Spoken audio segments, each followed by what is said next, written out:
So I always say, if a segment doesn't behave differently in metrics, it's not a segment, it's just decorative.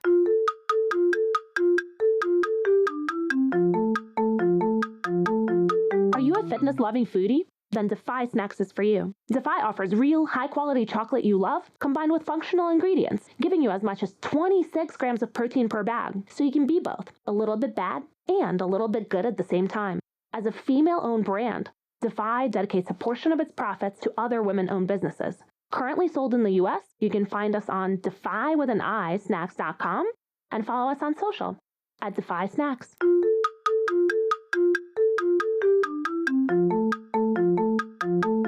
Hello and welcome to the Shiny New Object podcast. My name is Tom Ollerton. I'm the founder of Automated Creative, the creative effectiveness ad tech platform.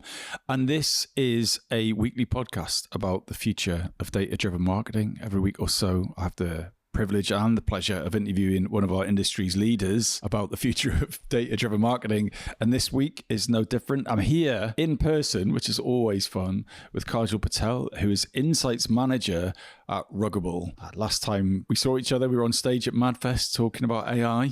So it's brilliant to have you here again. But there will be people listening to this podcast who may have not met you. So can you give us a bit of background into who you are and what you do? Hi, so I'm a strategic data growth leader with over 10 years experience at brands like Farfetch, Mr. Porter and Ruggable.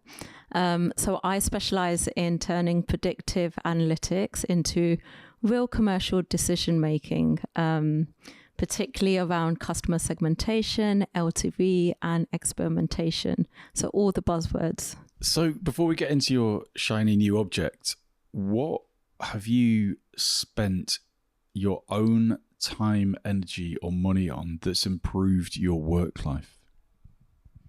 Okay, so this may sound a bit of a shocker, but for me, it's noise cancelling headphones. And it's not to focus, it's actually so I can ignore the Slack pings while I pretend to build my predictive models. But actually what I'm doing is using that time to think. Because I feel like when you are coding, prior to doing that, you just need to kind of zone away and just have that ability to think. And I'm actually really excited. My new Apple Pods are coming within 2 hours. So why don't you just turn off the notifications? Why just turn your computer on mute? Why do you need noise cancelling headphones? Because of other people talking in the background as well. So I quite like the joy of like seeing other people while I'm working, but then I also want the ability to mute everyone.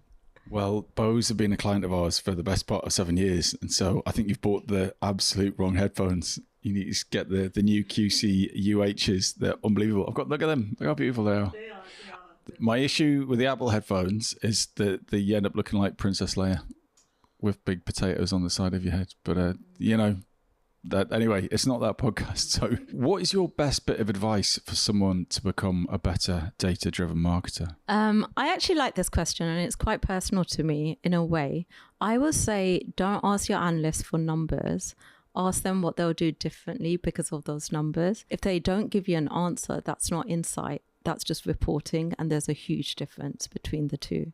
So I've been saying this a lot recently, that if data doesn't inspire an action, it's a distraction. So can you give us a story or an anecdote about that when someone's come to you and said, I need to know what the ABC is, and you've gone, but why? What are you going to do with that number? Could you help the audience understand that from a story perspective? Yeah, I think very early in my career, I would say I fell into the trap of delivering what was asked for. So they'll say, Kajal, can we have XYZ split in these different kind of dimensions? And I would deliver it, and then they would come back and ask for more cuts. And then the key is to kind of interject and say, okay, what is the objective here? What's your hypothesis? What are you trying to get out of it? And then you can slice and dice the data however way you feel as a kind of specialist in the field to deliver that insight to your stakeholder.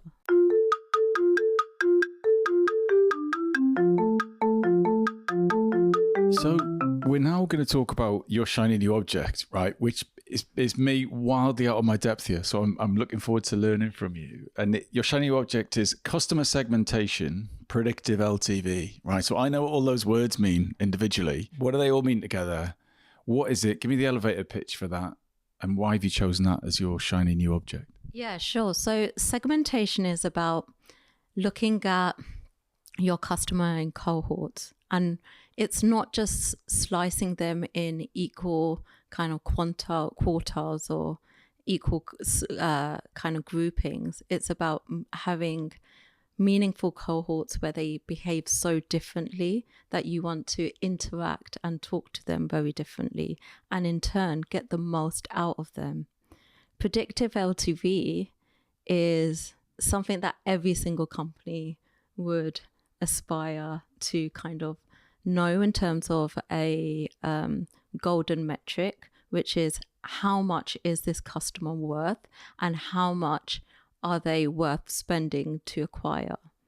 And so it essentially allows you to protect your gross margin profits. So you've worked heavily on segmentation, but people can often treat that as like a marketing thing. So how would you define it more specifically? So to me, segmentation isn't about sticking labels on customers.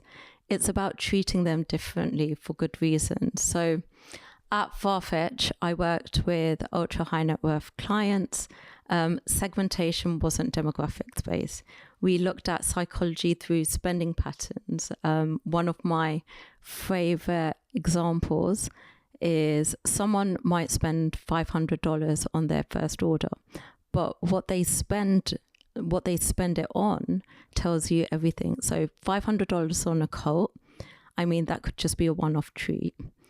$500 on socks, that's like a statement about their mindset.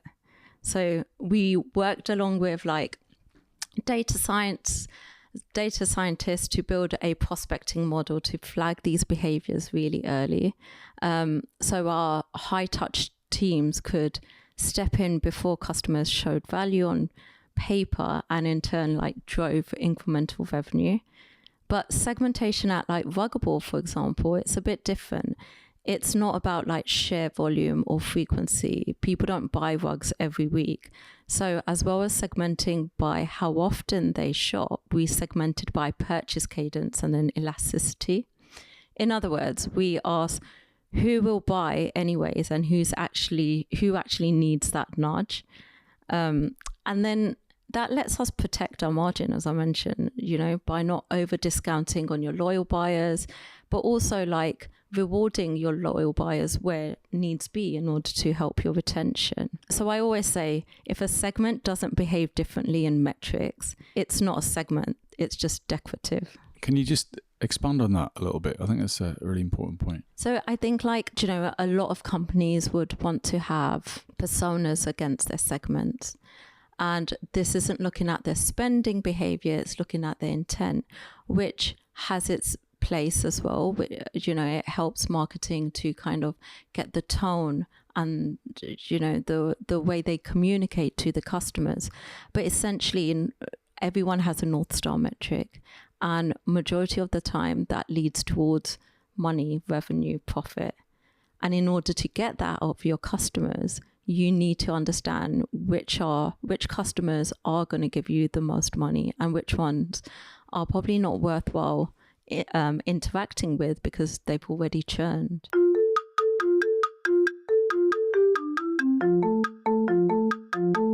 This episode of the Shiny New Object podcast is brought to you in partnership with MadFest. Whether it's live in London or streamed online to the global marketing community, you can always expect a distinctive and daring blend of fast-paced content, startup innovation pitches, and unconventional entertainment from MadFest events. You'll find me causing trouble on stage, recording live versions of this podcast, and sharing a beer with the nicest and most influential people in marketing. Check it out at www.madfestlondon.com.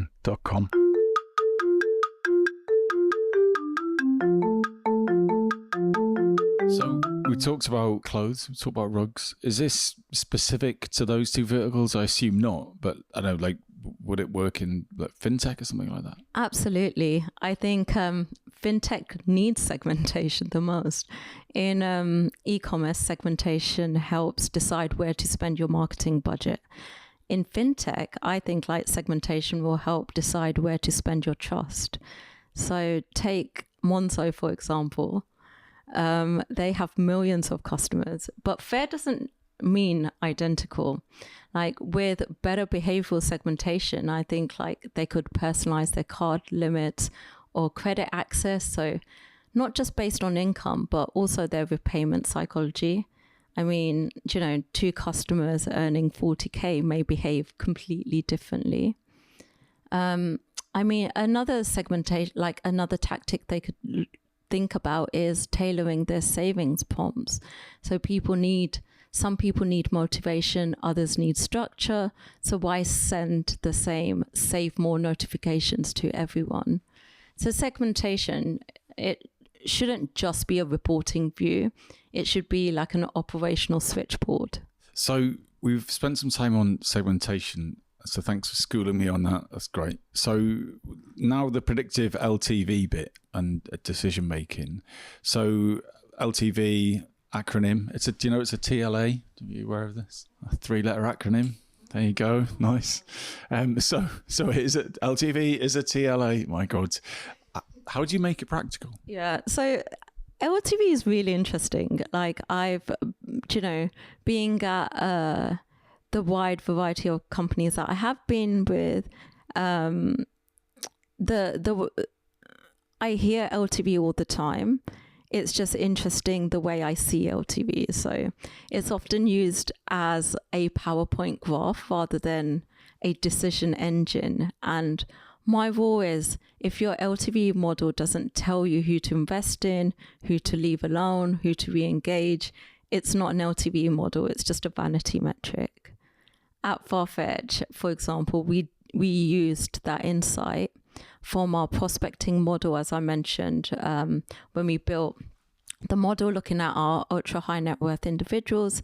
And then we use that insight to build our predictive LTV model and redirected human outreach, incentives, and then like acquisition bidding towards the right kind of spenders, not just the biggest. So that's how LTV became our profit engine and not just a reporting metric. And that's where I would say it was done really well. What I'm trying to say is like LTV isn't just a number. It's like essentially a prioritization tool. And that's how companies should look at it. So how would someone know that they've got LTV wrong? So if you were going to arrive in an organization and they open the books to you, what are the alarm bells that you would notice that someone who's listening to this could think about when looking at their own organization? Yeah, that's really interesting. And I think you're kind of putting me on the spot here. But I think like if it's not a forward predictive LTV, and it's a retrospective LTV, it's very hard to prioritize because you don't know what that customer's next move is going to be. Customers' behaviors change over time. For example, order frequency can increase later on, and this can be a behavioral pattern trigger that you pick up in a model, and it's something that forward predictive LTV models would actually look at and assign a future revenue to this customer. So I think essentially if it's not a predictive LTV and you can't prioritize your strategies according to these customers' metrics, I would essentially say it's not going to be that useful. So what's been really interesting about this conversation for me is that everything comes back to business. Everything comes back to revenue with you. And some people's view of an analytics function is it's those weirdos that sit out the back and crunch all the numbers, right? But you're talking a CEO language here, right, as well as a marketing one. So how do you balance that data science rigor, which is very difficult for some people to get their heads around, with business spend? Yeah, I think that's a really, really interesting question, and it's a great question. Thank you. I always start by asking, what decision needs to be made and how wrong is it okay to be? So by that, what I mean is, for example, if it's like, if we're doing, if there's an initiative around pricing or some sort of incentives or TV spend, when I think about my approach, it would be full rigor. So, in like a data science language, I would go full causal inference over here. If it's a banner copy or button color change and they want some sort of insight, I'm not going to, wait for the experiment to reach significance after 8 weeks. I would just wait for some sort of directional read. So what I'm trying to say is, like, you can't hold a checkout banner test and a multi-million-pound campaign to the same statistical standard. And it's essentially understanding what decision and what level of that decision the company or your stakeholders need in order to unblock that roadmap.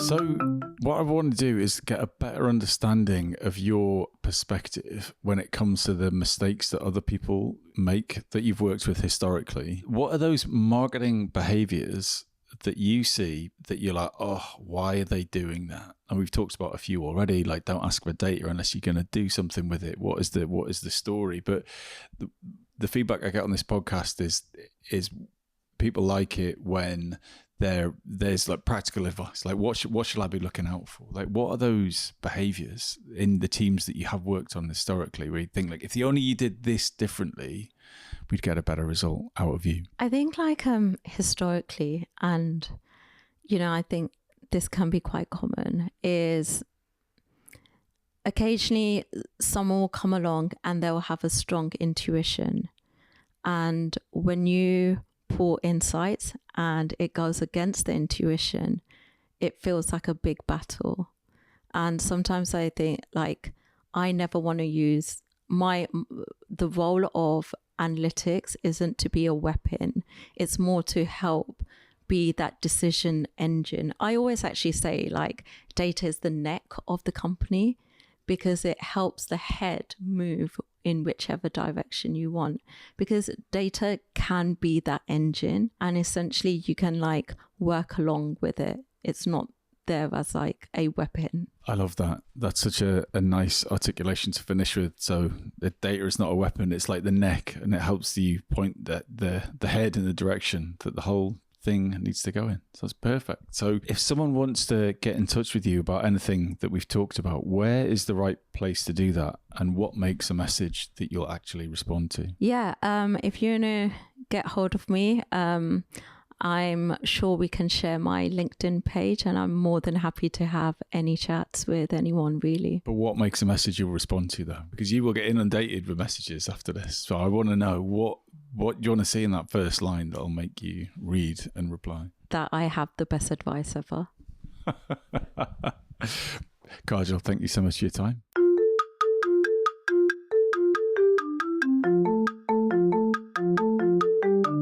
Hi. Just before you go, I'd really appreciate it if you could take the time to write a review of the shiny new Object podcast on Apple Podcasts or iTunes, whatever it's called these days, or whichever podcast provider you use. We're an indie podcast, so it would go a long way for us if you could just share the word and give us a bit of a support on those channels. That would just be fantastic. If you haven't got time, that's also cool. And yeah, if you could tell your colleagues about the podcast, and also, if possible, don't forget to subscribe. And I'd love to hear your feedback. If you'd like to speak on the podcast or be a guest, or you think I'm asking the wrong questions, anything, I'd be super interested to hear what you think. So please email me at tom@automatedcreative.net. That's TOM at, I'm not going to bother spelling it. Anyway, you'll work it out. Thanks so much.